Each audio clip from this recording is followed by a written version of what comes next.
Hello students, आज हामीहरू class 10 को ग्रेभिटेशनल फोर्स को जुन टपिक पढिरहेको थियौं त्यो भिडियोलाई मैले कन्टिन्यू गरिरहेको छु। हामीले यो भन्दा पहिला ग्रेभिटेशनल फोर्स र त्यसको कन्सिक्वेन्सेसहरु, त्योसँग रिलेटेड एउटा फर्मुला, ग्रेभिटी फोर्स, त्यसको कन्सिक्वेन्सेस र त्योसँग रिलेटेड एउटा फर्मुला हामीले डिस्कस गरिसकेको छौं। हामीले ग्रेभिटी फोर्स पढ्दाखेरि gravity force F is equal to mg भनेर पढेको छौं।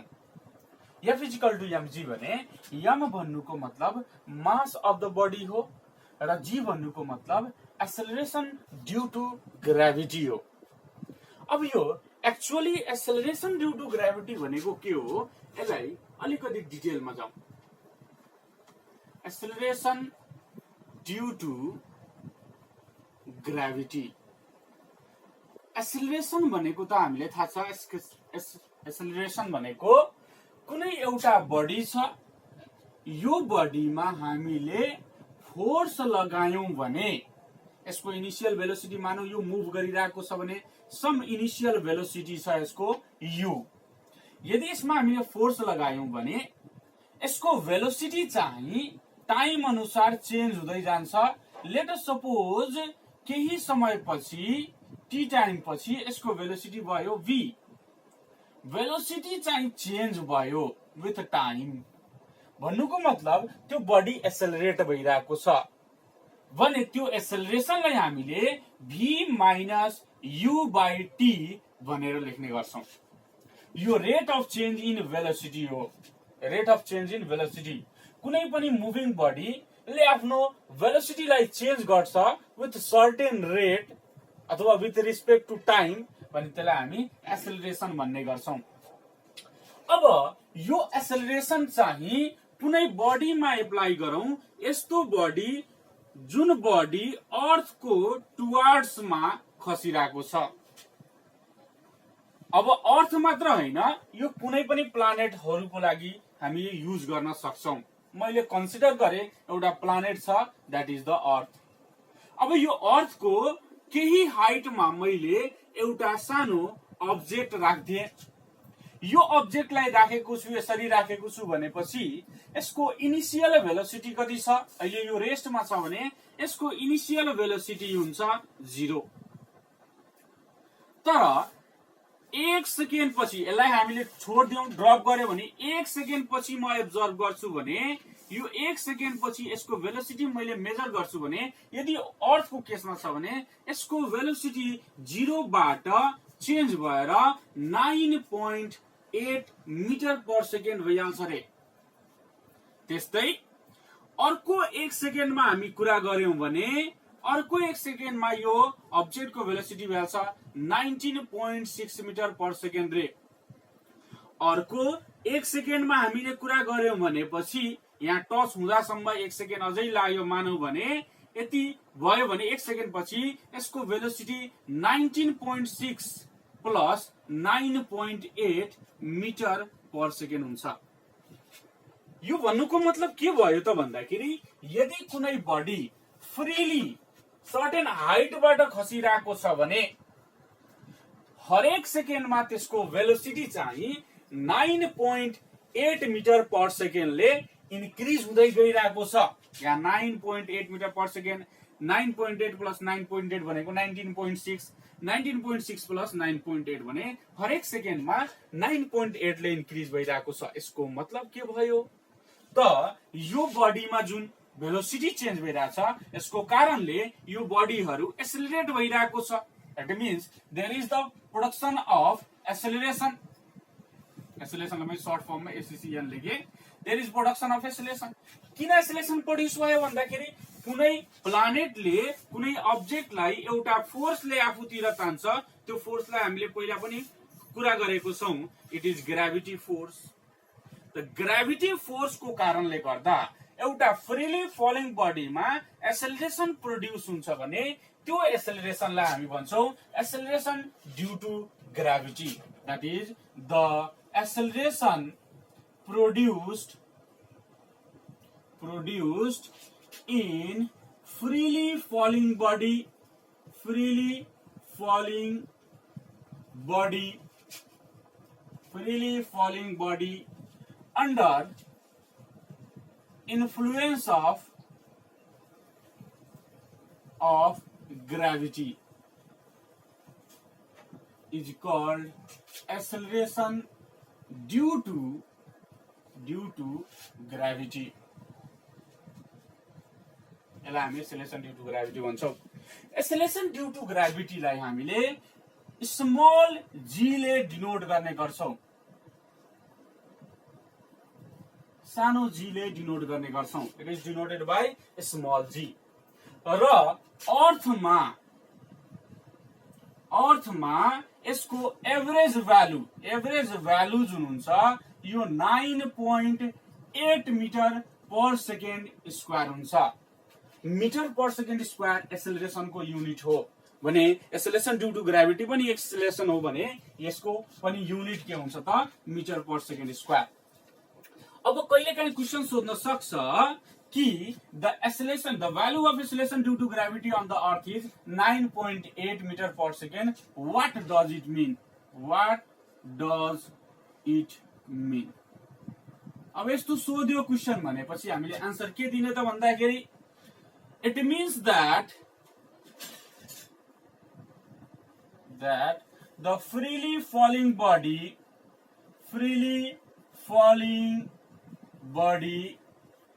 changes its velocity by 9.8 meter per second in every second. हरेक सेकेन्डमा 9.8 मिटर पर सेकेन्डले भेलोसिटी चेन्ज भइरहेको छ भने त्यसलाई हामी एक्सेलरेसन ड्यू टु ग्राभिटी भन्छौं। यदि यही कुरा यदि मुनको लागि भन्यो भने मुनको लागि यदि कुरा गर्यो भने एभरेज भ्यालु त्यहाँको हुन्छ 1.67 मिटर पर सेकेन्ड स्क्वायर भने यसको आन्सर व्हाट डज इट मीन यदि सोधियो भने के भन्ने it mean that freely falling body changes its velocity by 1.67 in every 1 second on। अब मून को लागि भन्यो भने मून, अर्थ को लागि भन्यो भने अर्थ। जुन प्लानेट को लागि भन्छ त्यो प्लानेट को लागि नै हामीले यहाँ युज गर्नुपर्ने हुन्छ। ठीक छ, यो भिडियोलाई पज गरेर यो नोट गरिहाल्ने। त्यसपछि यो एक्सेलरेसन ड्यू टु ग्राभिटी को लागि एउटा फर्मुला डेरिभेसन छ। त्यो डेरिभेसन हामीले यहाँ गर्न जान्नु पर्छ। यो एक्जाममा सोध्ने पनि गर्छ। एक्सेलरेसन ड्यू टु ग्राभिटी को लागि derivation. Acceleration due to gravity को फर्मुला हामीले डिराइभ गर्नुपर्छ के त भन्दाखेरि सबैभन्दा पहिला केही सपोजिसन गरौँ। Consider a planet of mass m and radius r। कुनै एउटा प्लानेट माने consider a planet of mass M, capital M and radius capital R। र यो प्लानेट को सर्फेसमा कुनै एउटा अर्को सानो मास मैले राख्दिए, सानो मास स्मल m ले डिनोट गर्दिए। अब यही गर्दै मैले also let a small mass सानो m on the surface of the planet। यो प्लानेट को सर्फेसमा हामीले एउटा सानो मास राख्यौं, सानो m भनेर। अब हेरौं यसको सेन्टरदेखि यसको सेन्टरसम्मको डिस्टेन्स कति छ भन्दाखेरि जति यो प्लानेट को रेडियस छ त्यति नै यसको डिस्टेन्स अनि यस बीचको डिस्टेन्स छ। अब भन्छौ सर अर्थ को रेडियस लिनु भयो, यो मास को पनि रेडियस लिनुस्। अब यो यसको रेडियस किन लिन सक्दैन भन्दाखेरि नि हेरौं यदि अर्थ को रेडियस लगभग हुन्छ r = 6400 kilometre average radius of the अर्थ हो। हाम्रो रेडियस हेरौं, हाम्रो रेडियस त मिटरमा पनि पुग्दैन, सेन्टिमिटर को टर्ममा हुन्छ। त सेन्टिमिटर कहाँ, सम सेन्टिमिटर र किलोमिटर कहाँ भनेपछि लगभग नेग्लिजिबल एमाउन्टमा हुने भएको कारणले गर्दा यसलाई हामीले सिग्निफिकेन्ट रूपमा लेख्न सक्दैनौं। अब यो कुरा भयो भने ग्रेभिटेशनल फोर्स बिट्विन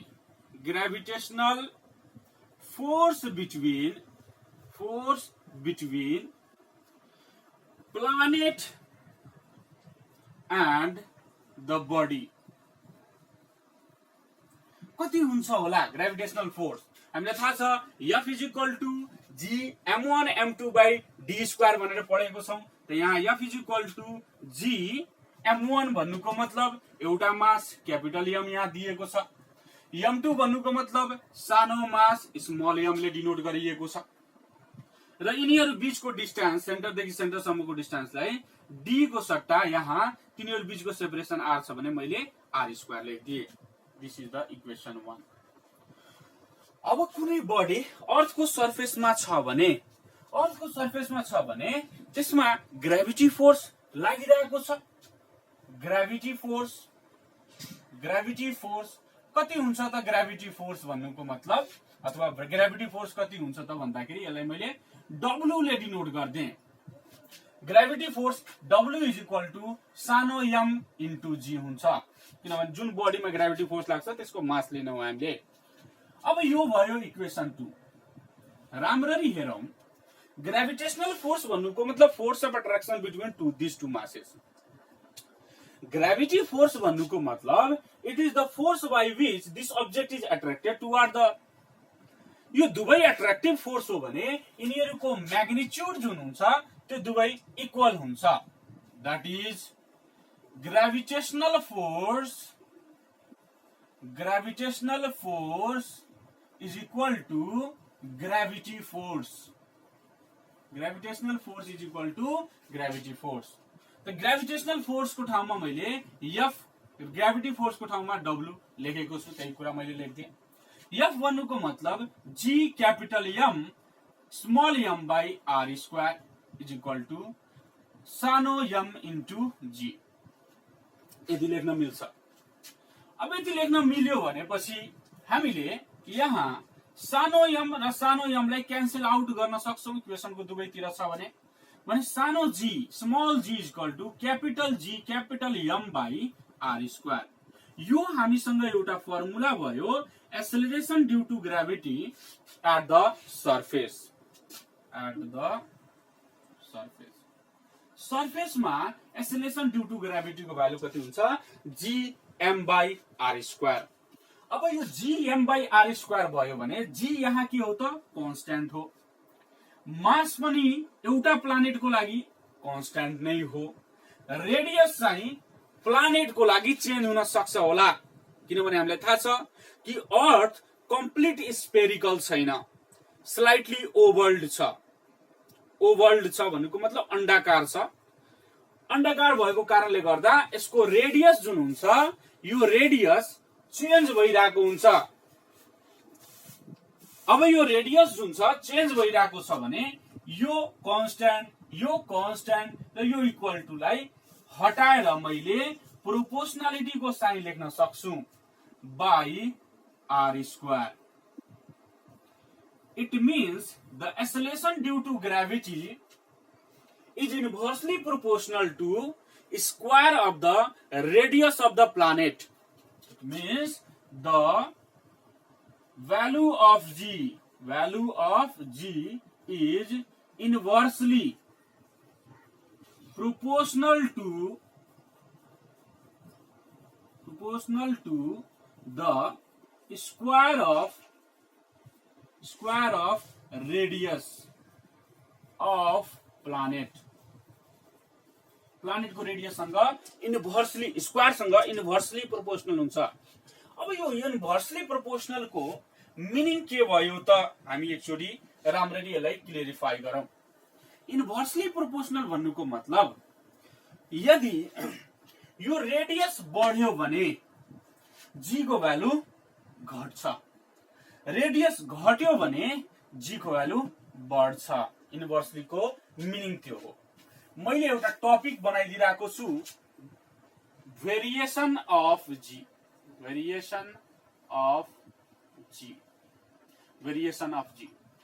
अब यो कुरा भन्नुभन्दा पहिला मैले एउटा अर्को कुरा भन्नु पर्यो। एक्सेलरेसन ड्यू टु ग्राभिटी कुनै पनि प्लानेटको हुन्छ अथवा कुनै पनि हेभेनली बडीको हुन्छ, सेटेलाइट चाहिँ मुनको पनि हुन सक्छ भने एक्सेलरेसन ड्यू टु ग्राभिटी कुनै प्लानेटको हुन्छ भने त्यो प्लानेटको मासमा र रेडियसमा डिपेन्डेन्ट हुने हो एक्सेलरेसन ड्यू टु ग्राभिटीको भ्यालु। अब यहाँ जी त कन्स्ट्यान्ट छ, जी जसको लागि पनि युज गर, मुनको लागि युज गर, अर्थको लागि युज गर, जुपिटरको लागि, मार्सको लागि, जसको लागि पनि युज गर्छौ भने क्यापिटल जी को भ्यालु सेम नै हुन्छ। तर यो जी को भ्यालु जुन छ मास र रेडियसमा डिपेन्डेन्ट भयो। अब मैले एउटा क्वेशन सोधे, हेर्नुस्, दुईवटा बडी छ, एउटा बडी 2 केजी को, अर्को बडी 5 केजी को, दुवैले सर्टेन हाइटबाट हामीले छोड्यो भने कुन छिटो खस्छ होला? दिमागमा आयो 5 केजी छ, 5 केजी हुँदैन। यदि त्यहाँ कुनै एयर रेजिस्टेन्स छैन भने, यदि 2 केजी लाई हामीले सर्टेन हाइटबाट दुवैले इक्वल हाइटबाट खसाइरहेको छौं भने यसमा यदि एक्सेलरेसन ड्यू टु ग्राभिटीको value 9.8 metre per second square छ भने यसमा पनि त 9.8 मिटर पर सेकेन्ड स्क्वायर छ। भन्नुको मतलब यो value of acceleration due to gravity जुन हुन्छ it is independent on mass of falling body. Falling बडीको मासमा इन्डिपेन्डेन्ट हुन्छ। यसलाई नोट गरेर लेख्दा पनि हुन्छ कि नोट भ्यालु अफ जी, मैले यसलाई यता लेखिदिन्छु है, value of G is independent on mass of falling body। कुनै पनि फलिङ बडीको मासमा इन्डिपेन्डेन्ट हुन्छ। यो क्वेशन सोधिन्छ, prove that the value of G is independent of the mass of falling body. यहाँसम्म प्रुभ गर्ने proportional to r square. Clear छ? अब यसको अरू पनि कुराहरू छ, फेदरनको एक्सपेरिमेन्टको बेलामा त्यसको क्लियरिफिकेसन अझै राम्ररी गरौँला। एयर रेजिस्टेन्स भयो भने के हुन्छ त्यो कुराहरू। अहिले अब यो भेरिएसन अफ जी भन्नुको मतलब जी को भ्यालु रेडियस को अनुसार कसरी चेन्ज हुन्छ भने नम्बर 1 अब सरफेसमै कुरा गरेको छौं, जी इज प्रोपोर्सनल टु के छ 1/r² भने variation of g on earth. अब हेरौं on the surface of the earth भने हामीलाई थाहा छ earth is not spherical, it is ovalled in shape. Ovalled भन्नुको मतलब यो अण्डाकार जस्तो यस्तो। यो माथिको पोइन्ट्स, यो रिजन्सहरुलाई हामीले पोलर रिजन भन्छौं। पोलर रिजन भन्नुको मतलब यहाँ नर्थ पोल हुन्छ र यो हो साउथ पोल हुन्छ। यो पोल भयो र यो जुन यसरी गएको छ नि, यो अर्थ त यस्तो होला, 3 डाइमेन्सन होला, यसरी गएको छ। यो रिजन जुन छ नि, यो इमेजिनरी लाइन यसरी मैले ड्र गरिदिए भने यो रिजन हुन्छ इक्वेटर रिजन। Equator reason. अब यहाँ हेरौं, सेन्टरबाट यो सेन्टर भयो मानौ अर्थको भने यसको पोलर रिजनको रेडियसलाई आरपी ले डिनोट गरेका छु र इक्वेटर रिजनको रेडियसलाई मैले आरई ले डिनोट गरेका छु। यहाँ फिगरबाट नै हामीले हेर्दाखेरि यहाँ इक्वेटर रिजनको रेडियस जुन छ आरई यो ग्रेटर छ आरपी भन्दा। पोलर रिजनको रेडियस जुन हुन्छ त्यो सानो हुन्छ, इक्वेटर रिजनको रेडियस के देखियो त ठूलो देखियो, किनभने अर्थ ओभल्ड शेपको छ, नट स्पेरिकल। स्पेरिकल हुन्थ्यो भने सबै ठाउँमा रेडियस बराबर हुन्थ्यो, तर यो ओभल्ड शेपमा छ। ओभल्ड शेप भएको कारणले गर्दा यहाँ रेडियस जुन हुन्छ इक्वेटरमा बढी भयो देखियो र पोलमा कम देखियो radius. And we know that G is proportional to 1/r²। यसको मतलब रेडियस ठूलो भयो भने G को भ्यालु के हुन्छ सानो हुन्छ। रेडियस ठूलो भयो भने यहाँ G को भ्यालु इक्वेटरमा सानो हुन्छ र पोलमा R को भ्यालु के छ कम छ। R को भ्यालु पोलमा कम भयो भने G को भ्यालु बढी हुन्छ भने म भन्न सक्छु यो इक्वेसनबाट G at the pole is greater than G at the equator. यसलाई रिजन दिन सकिन्छ। अब तिमीले आफ्नो ल्याङ्ग्वेजमा लेख्ने, since the radius at the equator is greater than radius at the pole and acceleration due to gravity is inversely proportional to 1 by r square अथवा inversely proportional to r square. So the acceleration due to gravity at the pole is greater than the acceleration due to gravity at the equator. अब यही कुरालाई वेटको टर्ममा पनि सोध्न सक्छ होला भने हामीले वेट कहाँ बढी हुन्छ इक्वेटरमा कि पोलमा भने हामीले थाहा छ W = mg हुन्छ कुनै पनि बडीको मास चाहिँ चेन्ज त हुँदैन भने चेन्ज के हुने हो g को भ्यालु बढी भयो भने वेट पनि के हुन्छ बढी हुन्छ g को भ्यालु कम भयो भने वेट पनि के हुन्छ कम हुन्छ भने यहाँ म भन्न सक्छु कि weight at the pole is greater than weight at the equator यो कुराहरु रेडियसको भेरिएसनको कारणले गर्दा यहाँ g को भ्यालु पनि भेरिएसन भइरहेको छ चेन्ज भइरहेको छ इक्वेटरमा g को भ्यालु कम हुन्छ पोलमा g को भ्यालु बढी हुन्छ यदि न्यूमेरिकली कसैले सोचिरहेछ न्यूमेरिकली कति हुन्छ होला भने at equator g is equal to 9.77 meter per second square र एट पोल g को भ्यालु पोलमा 9.83 meter per second square र एभरेज भ्यालु भन्यो भने एभरेज भ्यालु त g ले डिनोट गरौं g is equal to 9.8 meter per second square यो सबै हामीले सरफेसको लागि कुरा गरिरहेको छौं सरफेसमा सतहमा अर्थको सरफेसमा g को भ्यालु यसरी हुन्छ यो नम्बर 1 भेरिएसन भयो अन द अर्थ सरफेस है भने नम्बर 2 मा भेरिएसनको कुरा गरौं नम्बर 2 मा variation of g on increasing height height increase भयो भने यहाँ g को भ्यालु कसरी चेन्ज हुन्छ होला यो पहिलाको फिगर मैले फेरि बनाए यो अर्थ भयो ठीक छ अर्थ भयो यसको मास छ m रेडियस छ r यो अर्थ पनि हुन सक्छ अरु कुनै पनि प्लानेट हुन सक्छ अब यो अब्जेक्ट यहाँ थियो भने यस्तो रिलेसन आयो यो अब्जेक्टलाई मैले यहाँबाट यो सरफेसबाट उठाएर सर्टेन हाइट सम्म ल्याएर राख्दिए यो पोइन्टमा ल्याएर राख्दिए कति हाइट भन्दाखेरि let us suppose h height from the surface देखि h हाइट सम्म र सेन्टर देखि यहाँ सरफेस सम्मको डिस्टेन्स चाहिँ रेडियस हो जसले r ले डिनोट गरेको छौं अब फेरि हामीले फर्मुलेसन गर्न खोज्यौं भने हामी के पाउँछौं त ग्रेभिटेशनल फोर्स जुन हुन्छ F = G capital M small m by यिनीहरुको बीचको डिस्टेन्स कति छ त भन्दाखेरि यहाँ देखि यहाँसम्म r यहाँ देखि यहाँसम्म h भने टोटल डिस्टेन्स कति भयो r + h को होल स्क्वायर यो इक्वेसन 1 भयो त्यस्तै यदि सर्टेन हाइट को लागि हामीले ग्रेभिटी फोर्स को कुरा गर्यो भने m * g र यो g लाई मैले g नै युज गरिन किनभने g denotes the acceleration due to gravity on the सरफेसमा g को भ्यालुलाई मैले g ले डिनोट गरेछु भने हाइट h मा g को भ्यालु चेन्ज हुन्छ त्यही भएर मैले g लाई g मात्र हैन g ड्याश युज गर्दै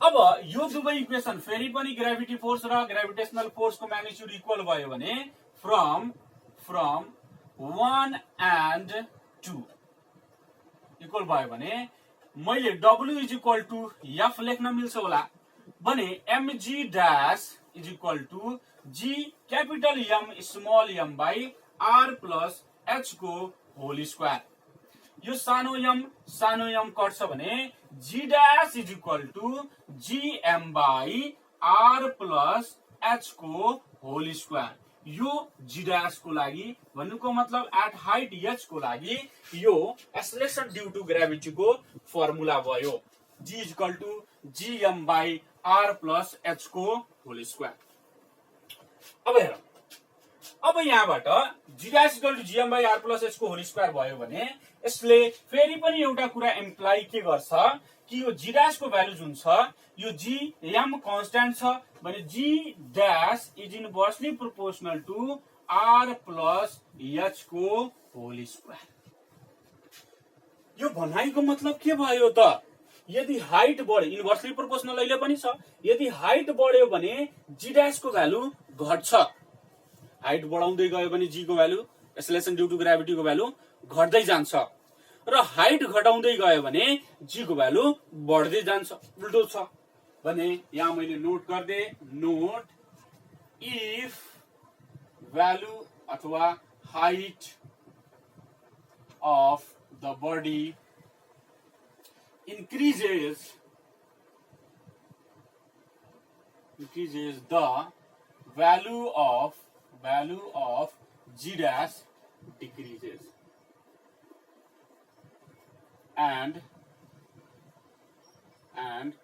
vice versa उल्टो पनि यहाँसम्म ठिक छ भने g dash is equal to r gm by r plus h को होल स्क्वायर यो एउटा फर्मुला भयो हामीसँग दुईटा फर्मुला भयो अब एट हाइट को लागि मैले अर्को टर्ममा पनि फर्मुला डेराइभ गर्न सक्छु अर्को तरिकाले पनि यो फर्मुला लेखौं हेरौं हामीले थाहा छ g dash is equal to कति हुन्छ त gm by r plus h को होल स्क्वायर यति हुन्छ यसलाई मैले अलिकति चलाउन खोजे gm by r square into r square by r plus h को होल स्क्वायर गर्दिएर r स्क्वायर ले मल्टिप्लाई गर्दै r स्क्वायर ले डिवाइड गर्दै सर किन मलाई एउटा फर्मुला बनाउनु छ त्यही भएर भने यो gm by r square जुन हुन्छ यो gm by r square भन्नुको मतलब it is the acceleration due to gravity on the surface of the earth जसको फर्मुला हामीले यो भन्दा पहिला भर्खर डेराइभ गरेको थियौ g is equal to gm by r square भनेर g भन्नुको मतलब acceleration due to gravity on the surface of the earth र यो g dash भन्नुको मतलब एट हाइट h भने g dash is equal to gm by r square को ठाउँमा सानो g लेख्न मिल्छ र r by r plus h को होल स्क्वायर मैले एकैचोटी लेखे यो एउटा फर्मुला भयो g dash को के त भन्दाखेरि हाइट इन्क्रिज भयो भने सर किन दुईटा फर्मुला डेराइभ गर्नुभयो कहिलेकाहीँ न्यूमेरिकल बनाउँदाखेरि हामीलाई मास रेडियस हाइट दिन्छ भने g dash को भ्यालु यो फर्मुला निकाल्ने कहिलेकाहीँ मास नदिएर acceleration due to gravity on the surface of the earth दिन्छ रेडियस र हाइट दिन्छ अब त्यसबाट g dash को भ्यालु निकाल्नुपर्छ भने जुन टर्ममा उले प्रब्लम हामीले दिन्छ त्यो टर्ममा हामीले फर्मुला बनाइसकेको छौं त्यो फर्मुलाको हेल्पले हामीले यो g को भ्यालु निकाल्न सक्छौं कुनै पनि ठाउँको लागि अब यसको एप्लिकेसनको कुरा गर्छौं भने हाइट बढ्यो भने g को भ्यालु घट्दै जान्छ रे यसको एउटा एक्जाम्पल धेरै राम्रो एक्जाम्पल र सोधिराको एक्जाम्पल छ के एक्जाम्पल हुन्छ भन्दाखेरि नि अर्थ जुन छ अर्थको सर्फेसमा तराई रिजनमा र माउन्टेन रिजनमा माउन्टेन भने माउन्ट एभरेस्टको टुप्पोमा गयो भनेपछि हाइट बढ्यो सर्फेसबाट हेरौं है तराईमा वेट बढी हुन्छ कि माउन्ट एभरेस्टको टुप्पोमा वेट बढी हुन्छ मानौ अर्थ सर्फेस हो भने यो तराई रिजन भयो यो माउन्ट एभरेस्टको टुप्पो भयो यहाँ एउटा मान्छे यहाँ आउँदाखेरि 10 न्यूटनको छ भने यो मान्छे यहाँ आउँदाखेरि के 10 न्यूटन नै हुन्छ त कम भइहाल्छ मैले सोचे 9.8 न्यूटन भइहाल्छ किनभने यदि हामीले तलबाट माथि गइरहेको छौं भने हाइट बढ्यो भने g को भ्यालु जुन हुन्छ त्यो g को भ्यालु घट्छ किनभने g dash is inversely proportional to r plus h को होल स्क्वायर यही कारण हो हाइट बढ्यो भने माउन्ट एभरेस्टमा g को भ्यालु घट्छ र हाइट घट्यो भने यहाँ तराईमा g को भ्यालु बढ्छ भने g at the Terai is greater than g at the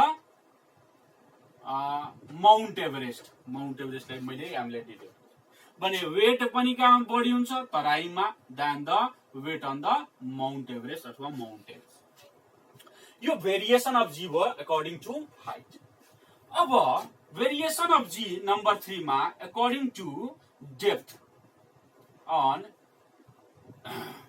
increasing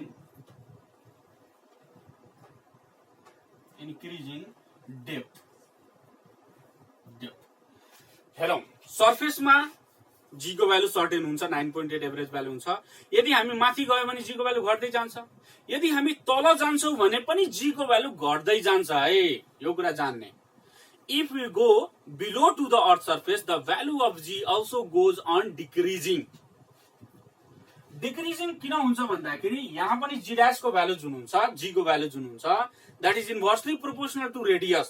र त्यसको लागि एउटा फर्मुला छ कि G dash on, जस्तै मानौं न यो अर्थ हो, अर्थमा हामीले यहाँबाट होल गर्दै गयो यहाँसम्म पुग्यो, यहाँ सेन्टर छ मानौ है, यहाँसम्म पुग्यो, यहाँदेखि यहाँसम्म यक्स डेप्थसम्म गयो।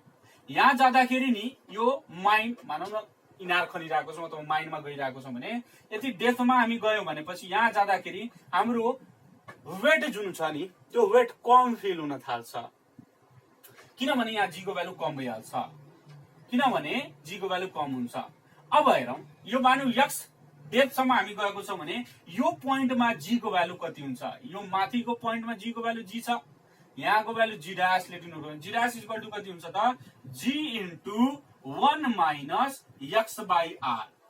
अब यो 10 क्लासको लागि मैले भिडियो बनाइरहेको छु, यदि हामी 11 क्लासमा जान्छौँ नि त्यति बेला यो फर्मुला कहाँबाट आयो त्यसलाई डेराइभ गर्छौं। अहिलेको लागि तिमीले यो फर्मुला त्यो डेरिभेसन हामीले पढ्नु पर्दैन, ठीक छ। If anyone wants to derive that formula then comment me, I will derive that in next video. त्यसलाई मैले अलगबाट भिडियो बनाएर हाल्दिन्छु है भने यहाँ जरुरी छैन। G dash is equal to G into 1 minus X by R. X भन्नुको मतलब डेप्थ भयो। डेप्थ भयो भने मानव एकछिनको लागि यदि हामी खन्दै खन्दै खन्दै खन्दै खन्दै खन्दै यहाँ सेन्टरसम्म पुग्यो भने यो एक्स को भ्यालु कसको बराबर भइहाल्छ त भन्दाखेरि रेडियसको बराबर। यहाँदेखि सेन्टरसम्म पुग्नु भन्नुको मतलब रेडियस जति ट्राभल गर्नु हो भने at centre X is equal to R. At centre कति भइहाल्छ, X is equal to R भने G dash is equal to G into 1 minus X को ठाउँमा आर बाई आर। र यो आर आर क्यान्सिल भयो भने G dash is equal to G into 1 minus यहाँ 1 भयो भने 0 भइहाल्छ भने एट सेन्टर जी ड्याश को भ्यालु कति हुन्छ त 0 हुन्छ। एउटा कुरा हामी जानौं कि value of acceleration due to gravity is maximum on the surface, but if we increase the height the value of g decreases. If we go to the depth of the earth the value of g decreases. त सेन्टरसम्म गयो भने त 0 नै भइहाल्छ। अब माथि जाँदै गयो भनेपछि यदि हामी ग्राभिटेशनल फिल्ड भन्दा बाहिर गइहाल्छौं भने त्यहाँ पनि जी को भ्यालु 0 भइहाल्छ। अब यो ग्राभिटेशनल फिल्ड भनेको के हो त्यसको बारेमा हामी नेक्स्ट भिडियोमा कुरा गर्छौं। आजको लागि यति। आई होप कि तिमीले यो सबै कुराहरूलाई राम्ररी बुझेको छौ। अब यो भिडियो मन परेको छ भने लाइक गरिदिने, सब्स्क्राइब गरिदिने मेरो च्यानललाई र बढी भन्दा बढी शेयर गर्ने। आजलाई यति। Thank you.